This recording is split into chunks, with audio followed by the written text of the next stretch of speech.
Thanks for tuning in to another show in the Next Reel family of film podcasts. Want to skip those ads and get early access? Become a member at truestory.fm/join and discover all the other great perks that come with it.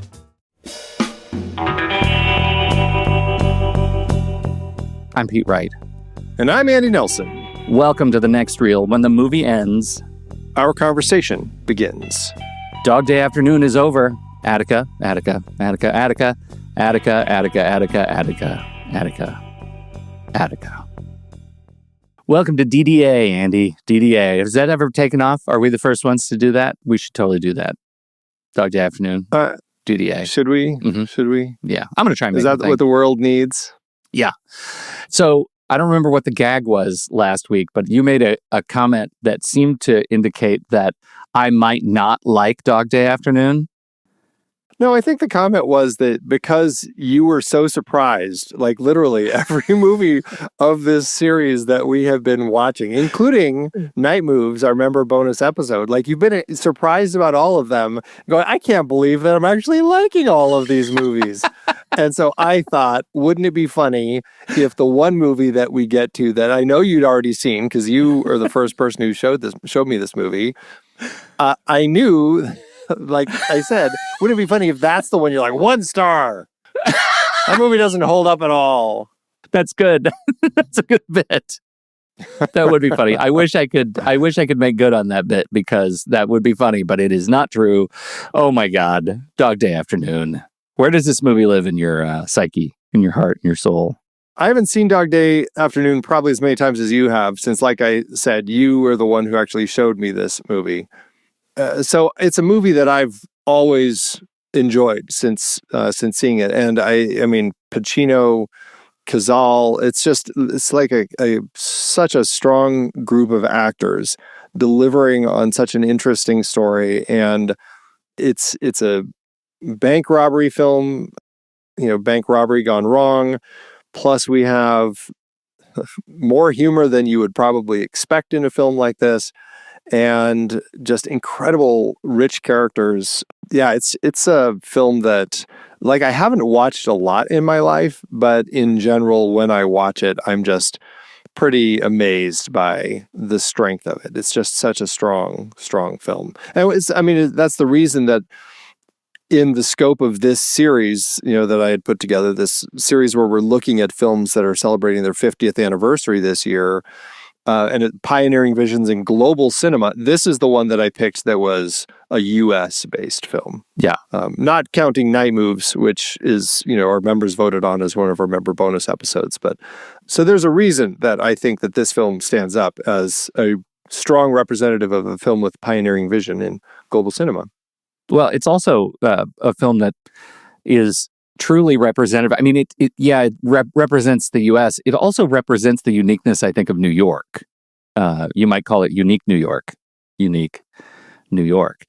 It falls in a really interesting place for Sidney, Sidney Lumet, between Serpico and Network, and it captures, I think, the sentiment of these New Yorkers, the communities that rally in support of the robbers and the police who rally against, and the complexity of these very human relationships trying to unravel this knot that they walk themselves into by attempting to rob this bank. I find it really an incredible experience watching this movie. And it's been a long time since I watched it. I love that this excuse exists to put it on in the headset and really just sort of fall in love with it again. 1 star. Good. I'm glad you fulfilled the joke. So thank you.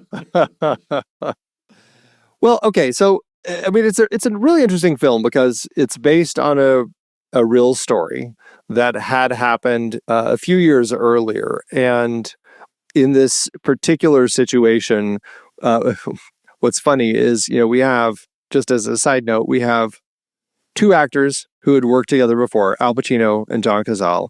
John Cazale had his incredible run of incredible films that he worked in before he died, two of which were the Godfather films that he did with Al Pacino.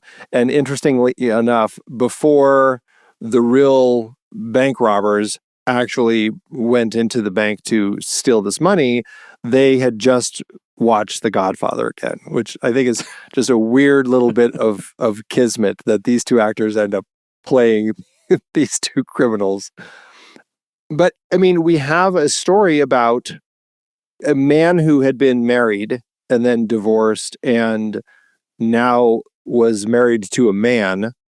So was out, was gay, and his new husband wanted to have a sex change operation. And so there's this whole element of him wanting to steal this money to pay for that. Now, it's like in any story that starts with, this is based on a true story. Based is really kind of the operative word. It doesn't mean that it's exactly the true story. And we certainly have changes here. As it sounds like the money that the real person was probably stealing the money for was because he owed money to the mob. And so it's a little bit different. Interestingly, he owed money to the Godfather. That's right. It's just a circle of life. Right, exactly.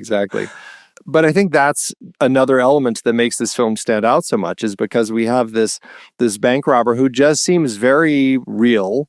And then we find out that he's gay and he's married to a man who wants to have a sex change operation. And suddenly it's like, oh, there's another layer to this that just happened to be here. And it just makes for that much more of a rich story as we're getting this sense of the story. And Frank Pearson talked about this element. Frank Pearson is the screenwriter, talked about this element of latching on to the character of Sonny as this person who just wanted to fix everybody. And you can really see that play out. And that's kind of the theme of the story. This man who just wants to fix people, right? He wants to fix his husband. He still wants to, fix everything with his wife. He wants to fix everything with the tellers who need to go to the bathroom. Like, he's constantly trying to make things work for people. And I think that's an interesting element to his character that we see that, we don't often see in bank robber types of characters. Yeah, for sure. And I think the pairing of these two characters, Sal and Sonny, is it becomes one of, I want to call it one of the great pairs of criminals movies, right? Butch and Sundance, and yet they're not great. They're not great. Sal is in a rough state pretty much the entire time, but it does offer some of the great moments, the great exchanges of humanity between these two. When you talk about how Sal got there, how Sal reminds Sonny, you promised me we'd get away clean. Yet again, to your point, exemplifying Sonny's efforts to fix Sal, right? Like, I'm going to make things right by you. I promise you this will be okay. I'm going to take you on a journey. I just need you to trust me, which is his entire MO. So we're jumping into just a slice of that, but it's what this sort of verite humanism makes Sonny feel so real and grounded because of all of the subtext of the befores and afters, that we get a slice that might be the most important slice, and clearly the best slice to demonstrate this kind of character of his life that we get dropped into in this film.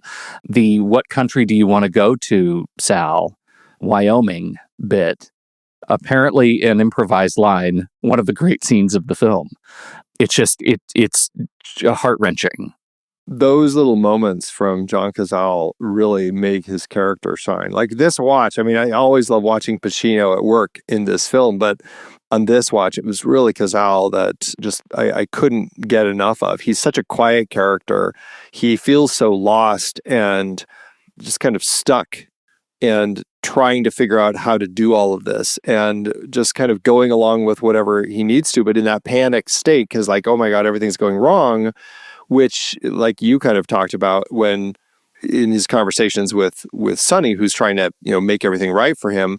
And that was one of those moments where, okay, let's get them to give us a jet and we'll fly to another country. And when he says Wyoming, I mean, it is hilarious, but also is just like heartbreaking because this is a person who just doesn't know really kind of the world around him. He's never been on a plane. And so the idea of going somewhere else is just like Wyoming is as foreign to him as Algeria, you know? And I think it's also Algeria.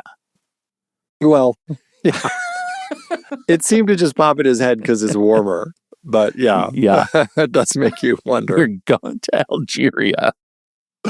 Oh, man. The other thing that I think stands out for me on this watch is just how attentive they were to making this feel like we're a part of the heist, right? The look and feel of this thing just puts me in the space of newsreel footage. It puts me in the space of bearing witness as if I was watching the event as it turned out, as people turned out on the street corners from my apartment in New York City. Like, it just felt like I was a part of it. And I think a lot of that goes to a lot of handheld choices, a lot of really long lenses shooting across the street through windows. There is a sequence where he's on the phone with Sarandon and they're talking through windows and the camera seems to be from POV, and it's just quick clips that end up, making me feel so voyeuristic to this crime. And that goes a long way toward making it a cohesive universe, right? We talk about world building. I don't know, it's been a long time since we've maybe used the words world building. This one feels like they are rebuilding the real life world for me. And took me right back there. Well, I think a lot of that goes to Lumet directing this, who had the smarts to recognize we can't do this on a stage. Like, it's not going to work if we do it on a stage because there's so much in and out going on. Like, we have to be able to cut. We have to be able to follow someone through the doors. We have to be able to see from inside out the windows to everything going on the streets. Like, those things we need to make happen. And so they found in New York an actual empty building that they were able to turn into a bank and film, and the whole street, they really kind of ended up kind of controlling that whole thing, which is exactly what they needed, because it really feels like we are on a street just somewhere in New York City where this is actually taking place. Like, there is such authenticity with that real world location shooting that just builds it to something that does have that verisimilitude. The location they got, it ends up being this tiny hole in the wall neighborhood bank. It feels so intimate to Brooklyn that why does this little tiny slice of brick exist to serve this just very local population, and these guys are going in to violate it, right? That is the ultimate sort of pain and promise of the story. The fact that Sonny ends up building such an unintentional following, and the fact that going in, to your point about his efforts to fix people, the fact that he goes in and is able to build such sort of camaraderie with the people that he's robbing is a really fascinating portrayal of Stockholm syndrome, right? Of these bank tellers who, sure, they're scared, but also there are points where they're all hanging around eating pizza that they seem like genuine friends. What a weird turn this movie takes. That, which really is from the beginning. And yeah, it's important. We are talking about kind of just like the strength of the cast, but I think having Penelope Allen as Shirley, the main teller, who is very protective of her girls, as she says, like, I'm not leaving without my girls. Like, she won't, when the cops say, just come, you're already outside. And she's like, no, I've got to protect my girls. And we have those moments with her where she's very much like kind of in Sonny's face as they're kind of like having these confrontations, even though she's acknowledges that she's scared and everything. But you really feel that she's real, and there is this sense of her as an actual teller in this situation, trying to take care of her girls, as she says.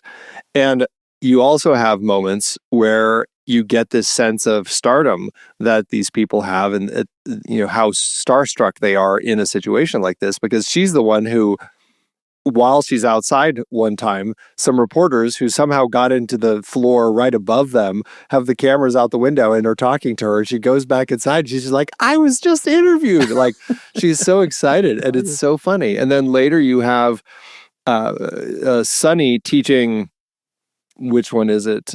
Miriam, how to do the military kick with the gun and twirl and that whole and hands her his gun. Right. She's literally holding his gun, and it's crazy how familiar and friendly they all become over the course of this, and it's humanizing to see them. Now, they're not necessarily doing that with Sal, and I think the most telling moment of that is when Sylvia decides to have a cigarette, and Sal has this conversation with her. You really shouldn't start. It's, you're ruining your temple. Your body is your temple of God. Like, that conversation is so just telling about Sal's place in all of this. He's not somebody who can just get along with the people and everything. And I think that also speaks to perhaps, which we'll, I'm sure, talk about, but the relationship that the FBI end up having and their view of things. Yeah, I don't know, tell me what you think, but to me, it reads very much like we're dealing with an FBI that has a sense of disdain for the Brooklyn populace, and that counts against the police as well as the guys robbing the actual bank. Like, these guys came in and they're not necessarily pleasant. They're kept at a distance that we don't get, with the local police. Like Sergeant Moretti. Yeah. And, they sort of cut through what the whole movie builds, the sort of theme of the movie. We're talking about just spectacle, the media. The robbery is this live action fantasy about attention, and Sonny learns over time to program the street to act on his behalf, right? And he gets big groups coming out to support him, especially when they find out he's gay. And then we lose that in the conflict that exists between the institution of the FBI and Sonny's own sort of individual spotlight that is growing. And all of that sort of buckles under federal procedure. And it's federal procedure that gets Sal killed, ultimately, in the end. It's federal procedure that causes them to start playing, tricks to get these guys out and to the airport. And it's only that Sonny is pretty quick-witted that he's able to kind of keep up for most of the movie and get things working out his way. Even though we see the airport being stacked with police over the course of the entire film as they're making the call for their jet, it still feels like Sonny and Sal are ahead of the game until the very bitter end. Well, it definitely felt like they could have actually made it. But again, this plays into the relationship, or not the relationship, but it plays into the personality types of Sonny and Sal. And Sal is incredibly nervous, and he's like kind of I don't know, this whole thing kind of breaks him in a way. And so by the time they get into the car or to the bus, the limo bus, he feels so out of place that he's doing what the FBI guy says, and Lance Henriksen in like his first feature film as Agent Murphy is driving the bus and keeps telling him, now, Sonny, point your gun up, so if it goes off, it doesn't, or if we hit a bump, you don't accidentally shoot me. And he keeps listening to him. And it's like, if he was in it because he was and I mean, it sounds like Sal had been in prison before, because at the beginning he's like, I can't go back there. I can't go back to the prison. But obviously he wasn't somebody who was like a hardcore big time criminal, because this whole thing, he's doing, yeah, you're right. Okay. And he's listening to what the FBI guy says, which, had he been in it because he was actually a hardcore burglar or thief, he wouldn't have done that. And it's entirely possible they would have gotten all those people onto the jet and gotten out of the country. It's just that they're inept. They don't understand the bigger machine at work. Well, neither of them really do. And they don't understand how fast Bishop's reflexes are. Like they didn't know he was a synth. Yeah. All right. Oh my goodness. It was really fun seeing Lance Henriksen in this role. I had forgotten. I don't think I'd ever made the connection as many times as I've seen the movie. I don't think I'd ever made the connection that was Lance driving the final stretch. Yeah. Fantastic. We also see, I'm going to forget his name, but he was in Die Hard 2. He was remember like outside there's the cop who gives John McClane a ticket. Mm-hmm. And he's like, come on, man, it's Christmas. And he's like, Merry Christmas. And he gives him the ticket, and he finds out that he's actually the cousin or the brother of one of the guys from the first movie. That same actor is like a bit part cop in this. Oh, how funny. I didn't make that connection. This was the bit at the beginning at Stapleton in Die Hard 2? Yeah. Well, the whole thing's at Stapleton, yes. But yes, we see him later because they go back out to the cars at some point. Yeah. I did not make that connection either. How funny. Yeah. Okay. So the last piece I want to make sure we hit on is the fact that this movie does make a 70s effort toward queering the mainstream, right? The fact that Sonny's motive is to help his trans partner afford gender-affirming surgery is an extraordinary watch right now in 2025.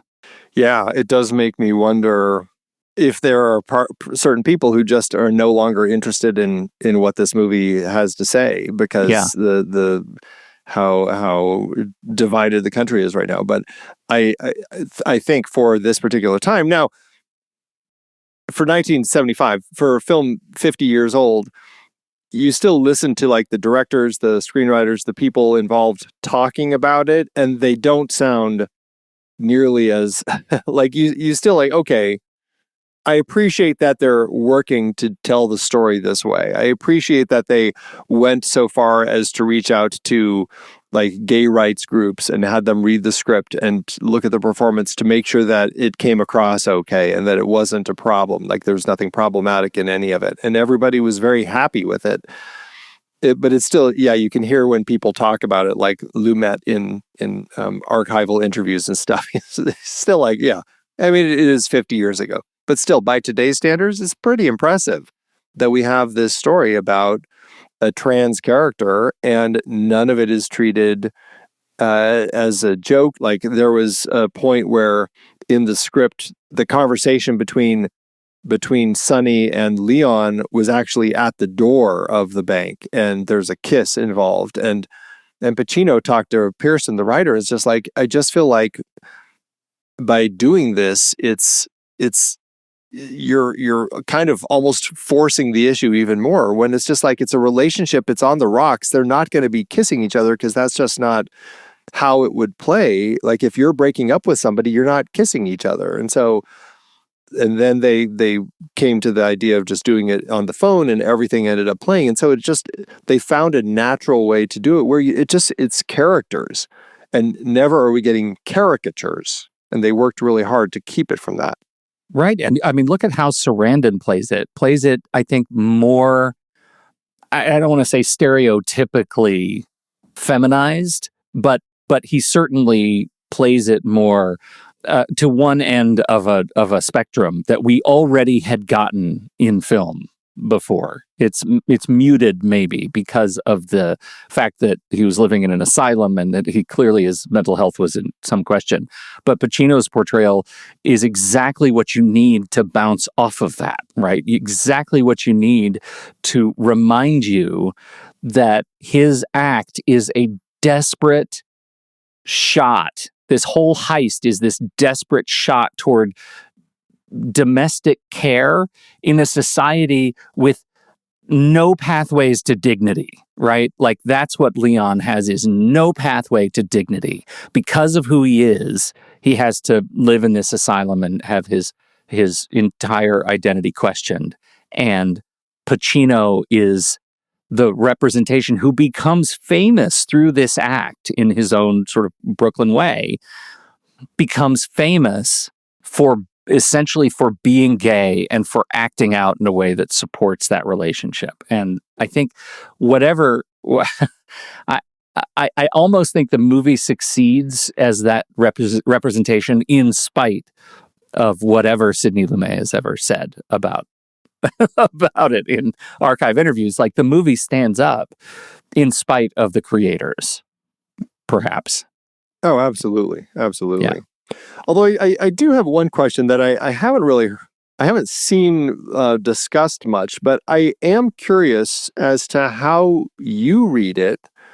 At the point, it's like the whole element of Leon coming down, at this point, it still is largely Sergeant Moretti, Charles Durning, who's kind of in charge of things, who gets Leon down there. They have a conversation and everything. It's after that point that things switch over to the FBI, right? And we have James Broderick's Agent Sheldon. And that's where the conversations start changing, becoming more serious. He comes in for the little tour. And as he leaves, he kind of whispers to Sonny, "Don't you worry about Sal. We'll take care of Sal."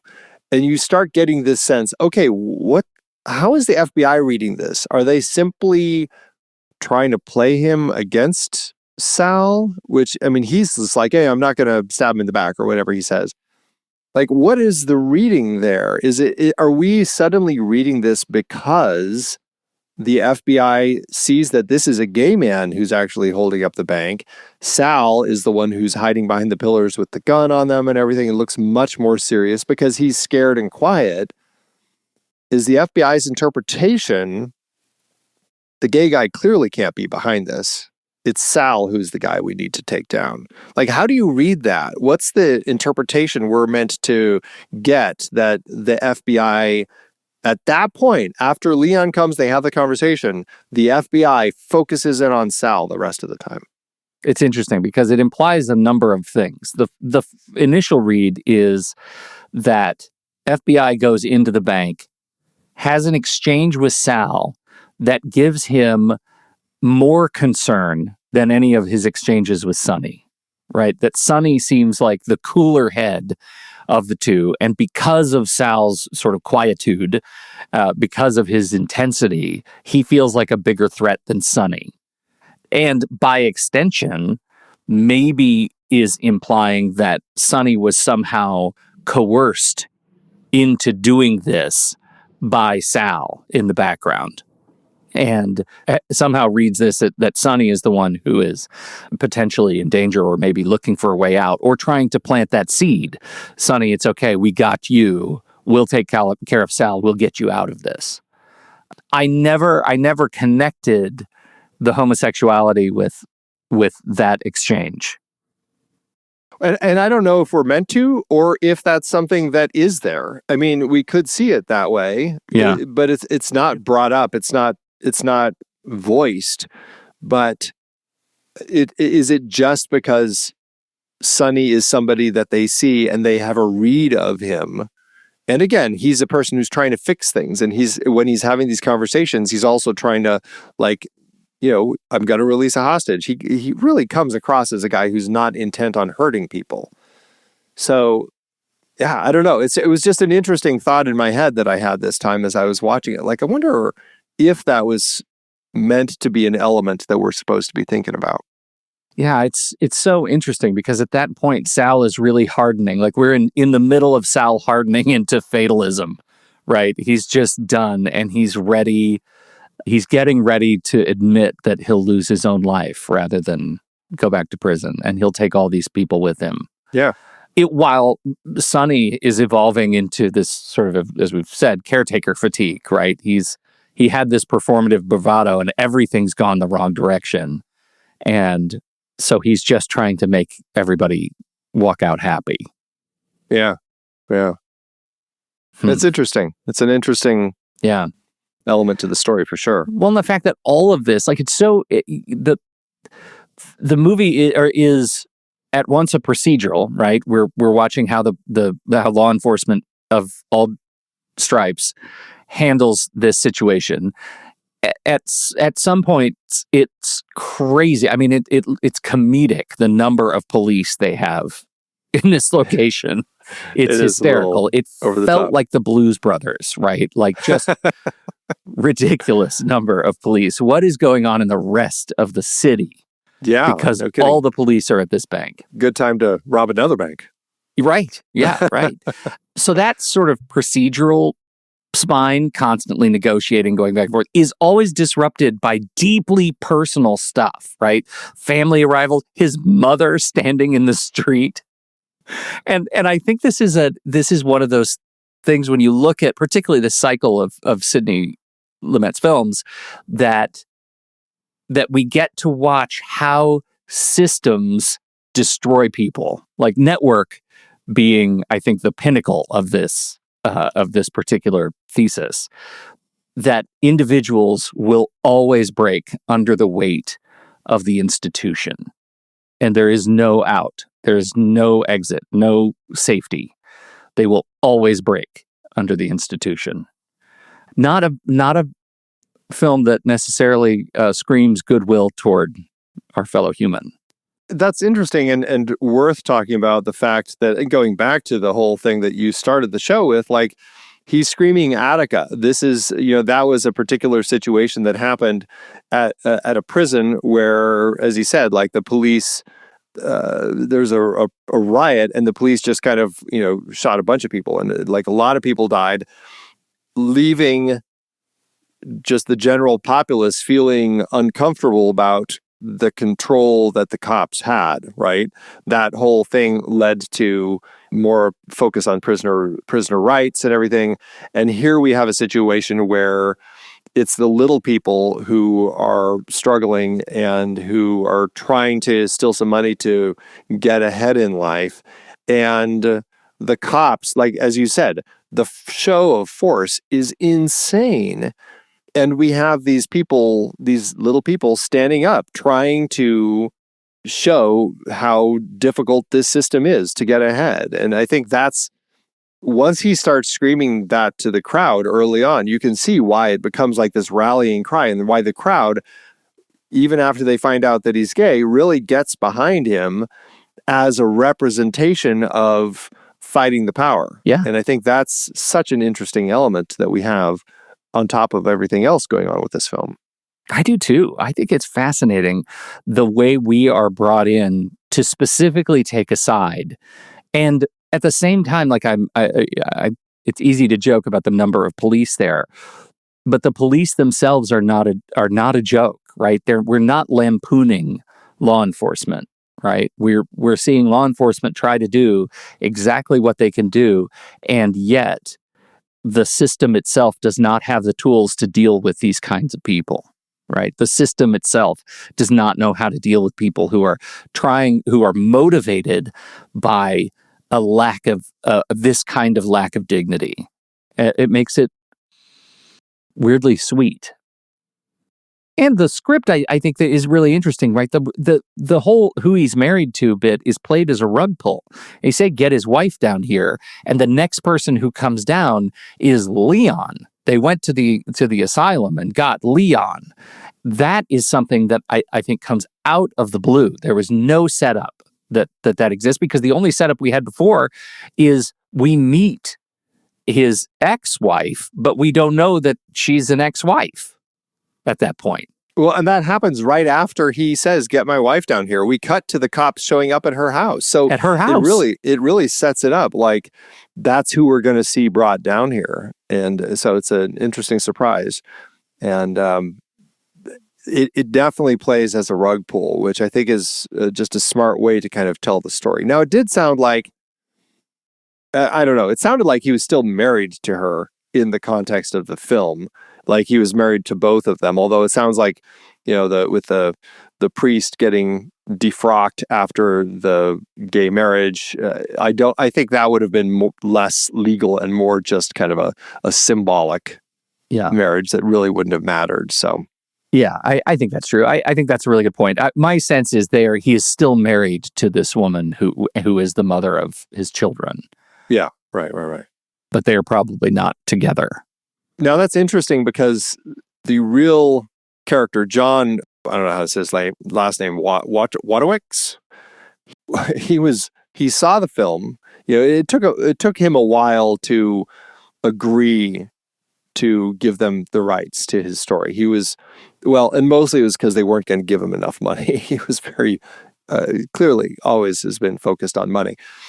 After, I guess, he saw the film, he wrote a letter in the New York Times saying that the movie is only about 30% accurate. And the thing that bothered him the most, in fact, he would later go on to sue the filmmakers, is the portrayal of his wife or his ex-wife, because they portrayed her as a plain overweight woman whose behavior led to his relationship with Eden. That becomes Leon's name once he does actually get his gender surgery.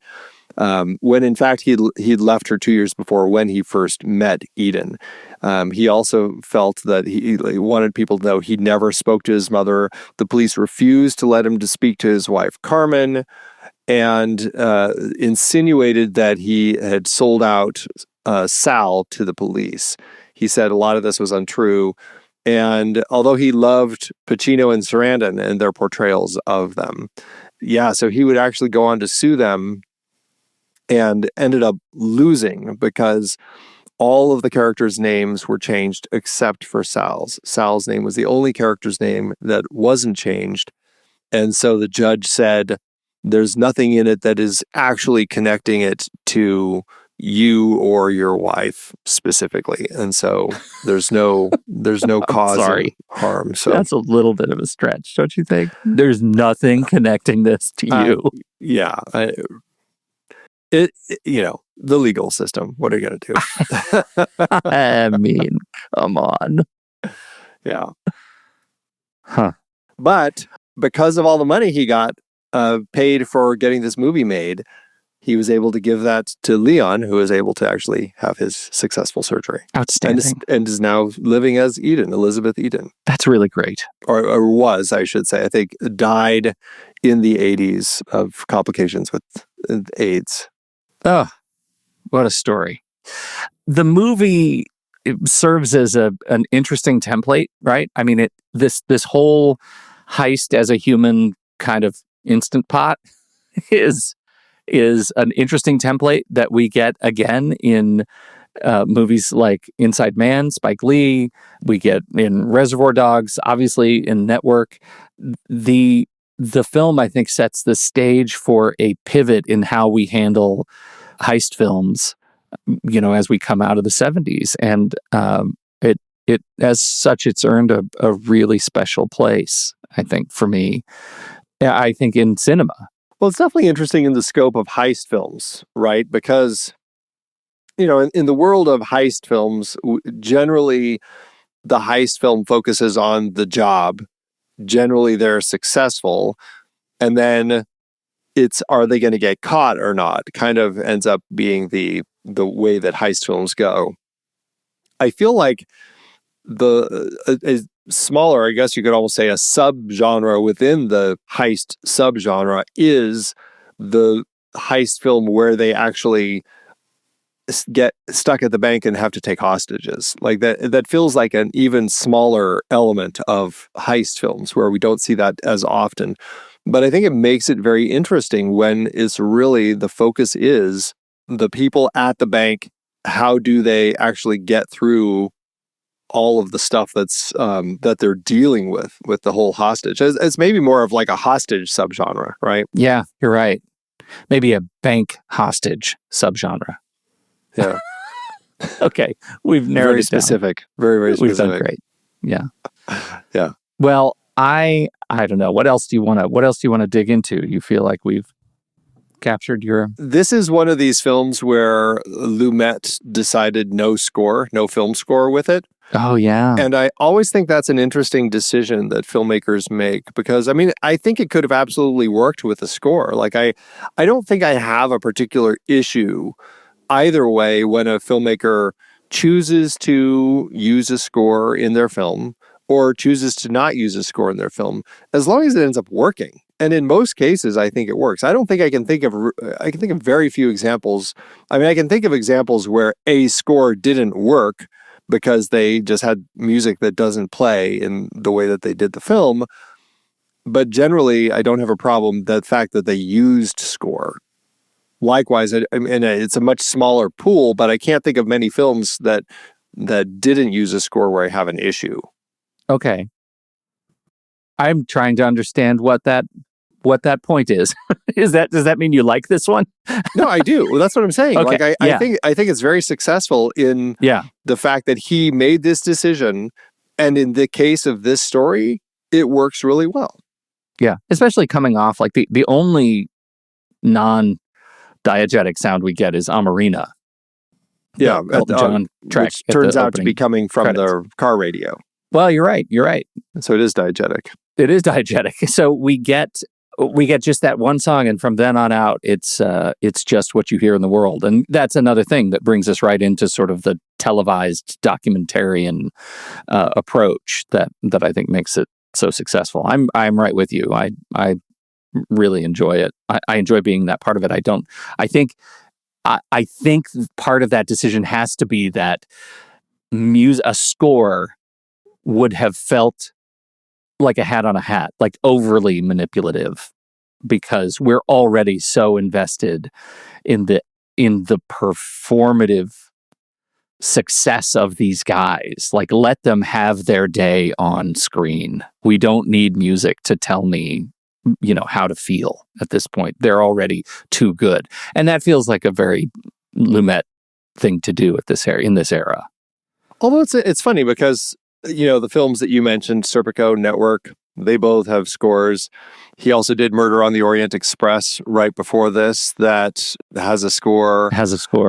Love and Molly, he also did right before this, has a score. But interesting choices, though. I mean, think of the biggest moments of Network. They don't have a score. The Ned Beatty speech, no score behind that scene. It's just let the guy perform. And this may be sort of the peak of that, but it's not like he doesn't have a sense for when to use music and when not to. No, absolutely. So I just think it shows the sign of a skilled director to understand when you can get away without using a score. Was this what Sidney Lumet's been making movies a long time. What do you think his peak era was? Wow. Well, the 60s were pretty good for him. 70s were really good for him. I mean, 80s, let's see. I mean, I'd say still some strong stuff, maybe not as much. I mean, he's also prolific. Like in the 50s, he's got 12 Angry Men and Stage Struck and That Kind of Woman. The 60s, he's got 1, 2, 3, 4, 5, 6, 7, 8, 9, 10, 11 films in the 60s. The 70s, 1, 2, 3, 4, 5, 6, 7, 8, 9, 10, 11, also in the 70s. 80s, 1, 2, 3, 4, 5, 6, 7, 8, 9, 10. And then from there, he slows down in the 90s and then just 2 in the aughts. I don't know. I mean, it's hard to completely say because there's also a lot I haven't seen. Sure. I don't know. What would you say? I don't know. I mean, part of it feels like he makes great movies across the board. But when I look at this era, sort of the 50s, 60s, 70s, it feels like a filmmaker that exists at the right cultural era to be making the kinds of movies that are aesthetically appropriate for his visual language, right? For his cinematic language. And other movies that he makes are outstanding. As we get out of the 70s into the 80s, there are some really great movies. Some of my favorite, Death Trap. Oh my goodness. The Verdict. Fantastic. But I don't know that any of them speak as well to the era in which the films are being made as the films that Lumet made in the 60s and 70s. I'm with you, though. I don't know that I could make that comment as thoroughly as I want to, because I haven't seen so many of his films, but these formative high art decades were awesome. I mean, that's I guess what I'm trying to say is like in the 60s, he did a lot of films. I've only seen 3 of the films that he directed in the 60s. In the 70s, I've seen 5, so I've seen more, but still, that's 6 I haven't seen. So it's possible that he's just so prolific that he's got lots of peaks and valleys. It's just that his peaks are excellent and they're really stand out, you know? Yeah. Yeah. Well, and I mean, all the way up to 2007, I thought Before the Devil Knows You're Dead was extraordinary. And as a final stamp on an incredible career, what a film. Yeah, no kidding. It's a shame that we lost him earlier than we should have. Didn't he died in a car crash, right? As I recall. I think that's what happened. Well, he died. Did he die in a car crash? He was 86, so it wasn't like... Oh, no, it's lymphoma. Which director died in the car crash around that point? I don't know. Oh, I bet it was Pacula. Oh. Yeah. Okay. It's one of these directors that we celebrate from the 70s. Yeah. Anyway, extraordinary. Yeah, no, it's such a great film. I absolutely love it. I'm glad to have seen it again. Glad it was on this list. So, me too.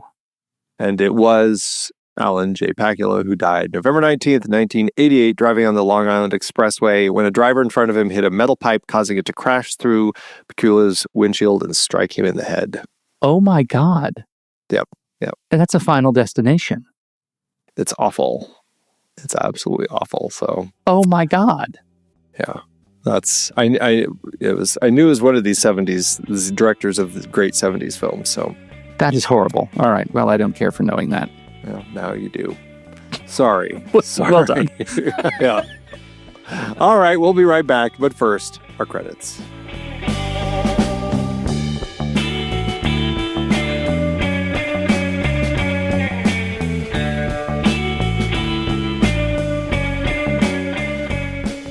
The Next Reel is a production of True Story FM, engineering by Andy Nelson, music by Sandy Pierce, Shahar Haziza, Anthony Vega, Oriel Novella, and Eli Catlin. Andy usually finds all the stats for the awards and numbers at d-numbers.com, boxofficemojo.com, imdb.com, and wikipedia.org. Find the show at truestory.fm. If your podcast app allows ratings and reviews, please consider doing that for our show.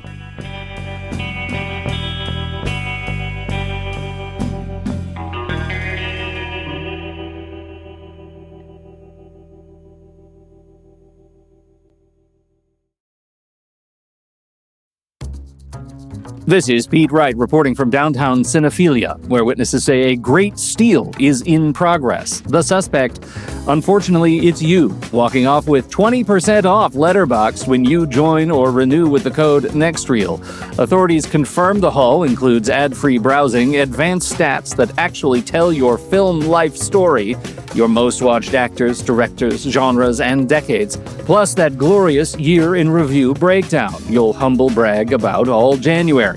Onlookers report slick watch list tools, including filtering by streaming service, so you can see what's available tonight. And the full social suite. Log every film, keep a diary, build and share lists, follow friends, and trade reviews without algorithm drama. We're also hearing whispers of patron perks, early access features, shiny patron badge, even a profile backdrop so you can look as sharp as your takes. Again, the code is NEXTREEL for 20% off when you join or renew. If loving movies is a crime, consider this your perfect getaway. Pete, back to you. Andy, we're on sequels and remakes now. Have you seen any of the remakes, or dare I say the sequel, to Dog Day Afternoon? I have not. So let me go through the list. All right. So starting off, 1977, just a few years later, over in Italy, we know the Italians love to rip off these films that are successful and make their own. We had Operazione K, Sparate a Vista, loosely based on Dog Day Afternoon.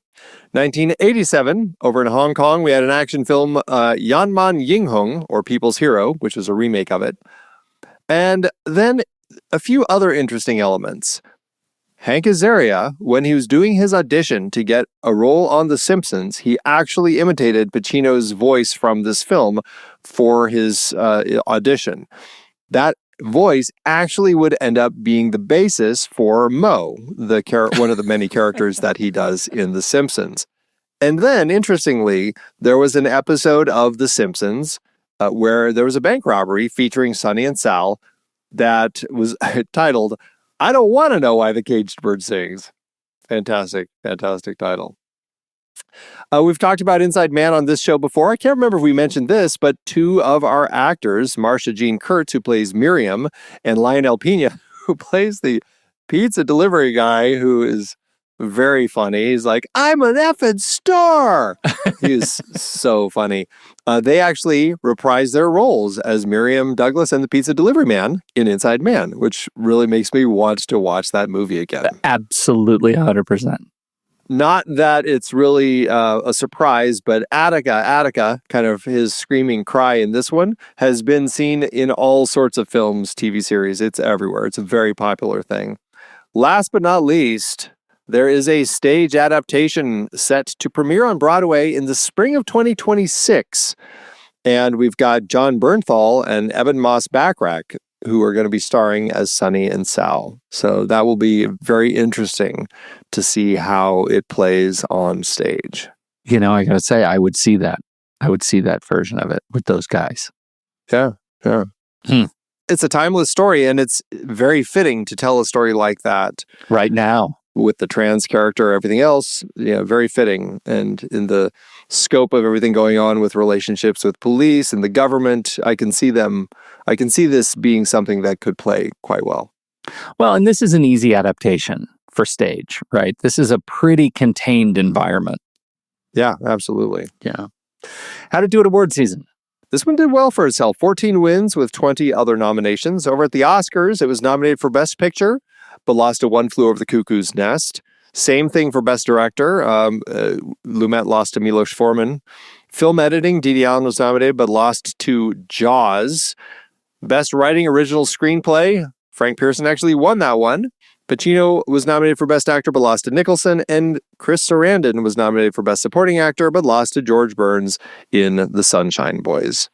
And, we had just talked about Didi Allen and her editing over on Night Moves. So definitely a busy editor at this particular point in time. Right. At the Golden Globes, Sarandon was nominated for Best Acting Debut in a Motion Picture, but lost to Brad Dourif in One Flew Over the Cuckoo's Nest. Pacino again lost to Nicholson. Lumet again lost director to Foreman. And the movie Motion Picture Drama again lost to One Flew Over the Cuckoo's Nest. This time, same thing with Screenplay. Cazale was nominated for Supporting Actor as well as Charles Durning, but they both lost to Richard Benjamin in The Sunshine Boys. And then at the LA Film Critics Association, Pacino did win Best Actor. Lumet did win Best Director. And the picture tied, winning with One Flew Over the Cuckoo's Nest. So, okay, not a bad haul. It definitely was up against a lot of strong films. Does that line up? Does its presence in the award circle line up to its presence in the box office take?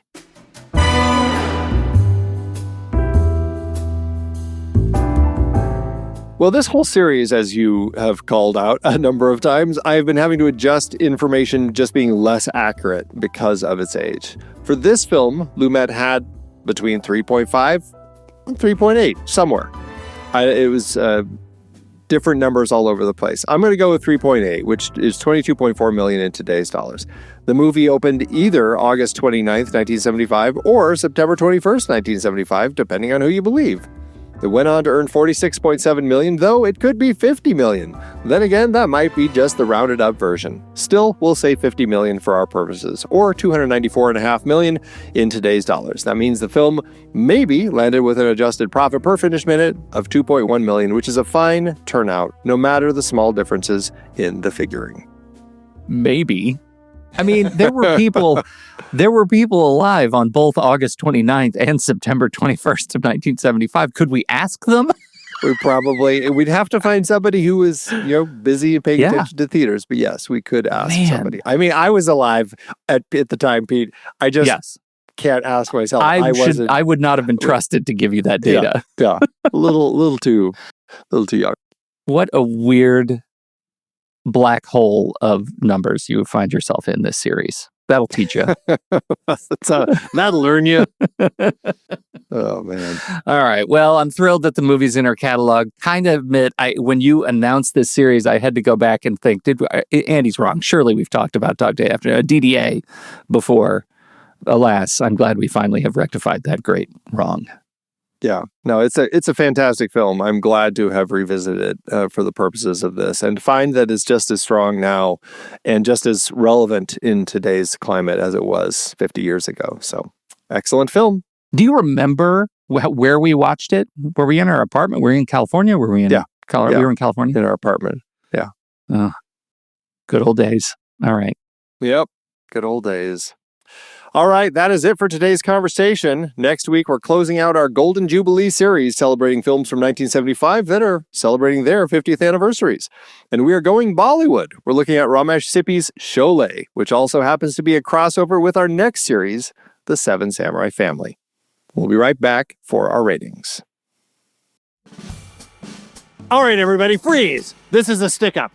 But I'm not here for your money. No, I'm here to tell you about the greatest value in the history of podcasting, the Next Reel Film Podcast.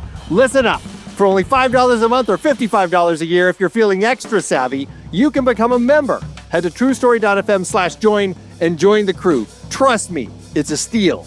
With your membership, you'll get early access to episodes a whole week before the rest of the world. You'll be able to listen ad-free, no interruptions, just pure, unadulterated film discussion. And that's not all. You'll get access to exclusive bonus content dropped on the last day of every month. It's like a secret stash just for the members. No more ads, more content. What I mean is you'll be getting more for your money. More content, more value, more of what you love. And the best part, this deal isn't just for the Next Reel. Oh no, it's for the whole family. CinemaScope, the Film Board, Movies We Like, Sitting in the Dark, all the podcasts in your member feed. So what are you waiting for? Head to truestory.fm/join and join the crew. It's the deal of a lifetime, and you don't want to miss it. The Next Reel! The Next Reel! The Next Reel! No more ads! truestory.fm/join! Letterboxd, Andy. Letterboxd.com/the next reel. That's where you'll find our HQ page. What are you going to do for this movie? I mean, this is an easy 5-star to heart. I just absolutely love this film. It's so strong. It's such an exhilarating watch, and it absolutely holds up. So 5 stars in a heart. Lots of love. No question at all. Although I'm slightly tempted to lean into the bit and give it 1 star in a heart. I'm not gonna. Let's just know that's in my head. It's like that Letterboxd reviewer, 1 star because they didn't use the title in the film. 5 stars if they used the title of the film. This would be a 1-star film. This would be a 1-star film. That's right. That's amazing. Yeah, 5 stars in a heart. Excellent. All right. Well, that averages out to 5 stars and a heart, which you can find on our account on Letterboxd at The Next Reel. You can find me there at Soda Creek Film, and you can find Pete there at Pete Wright. So, what did you think about Dog Day Afternoon? We would love to hear your thoughts. Hop into the Show Talk channel over in our Discord community, where we will be talking about the movie this week. When the movie ends, our conversation begins.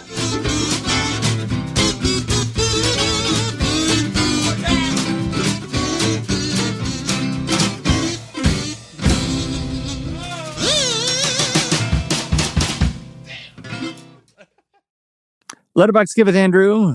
As Letterboxd always doeth. Okay, what do you want to do? Do you want to go by stars or length? How do you want to go first? Let's do short and punchy first, and end on the big long one. Okay. I have a 4.5 and a heart by Jay, who says, "You know the Robbery is a hit when it's really bringing the bank staff together as a family." Did we ever find out in the movie who throws the alarm? I honestly thought it was the smoke. I thought the smoke had somebody called. Somebody called, yeah. But wouldn't that have brought the fire department? I don't know. It is entirely possible somebody threw it, and we just never are. It's never revealed to us. It could have been Carol Kane's character. I only remember her as Squirrel because he keeps calling her that. But really shifty. She was hiding at a deck for quite a while. The desk. Shifty. Yeah. All right. Well, I've got one from Karsten. It's 4.5 stars and a heart. It's hard to look at Dog Day Afternoon as something completely unique because every film that came after Dog Day Afternoon that tried to be Dog Day Afternoon stole some technique from Dog Day Afternoon. The title just rolls off the tongue, clearly. But what immediately stands out for me is the color palette. While maybe not direct with this usage, Dog Day Afternoon is consistently capturing the color white in a way that's perfectly akin to its themes. The buildings, the lights, the clothing, the vehicles, the skies. Maybe that's just the general aesthetic of the 70s, but no film from the decade has ever felt as subtly direct with this palette as this one. But these shades of white are never clean. The shirt is drenched in sweat. The vehicles are scuffed on their sides. The lights always have a certain tint to them. The skies are littered with helicopters. Littered with helicopters is right. There are too many helicopters. I'm saying that as an aside. Littered with helicopters. What I'm saying is Dog Day Afternoon, similar to The American Criminal, is fascinating and bright on its surface. It's, again, direct and deceptively inviting, but that brightness up close has scratches on its surface, a tint that suggests an imperfection, often ignored and manipulated from afar. Basically, it's just a cool movie, and Al Pacino is hot. Well played, Carson. Well played. Totally agree. Absolutely. Yeah, very interesting. Thanks, Letterboxd.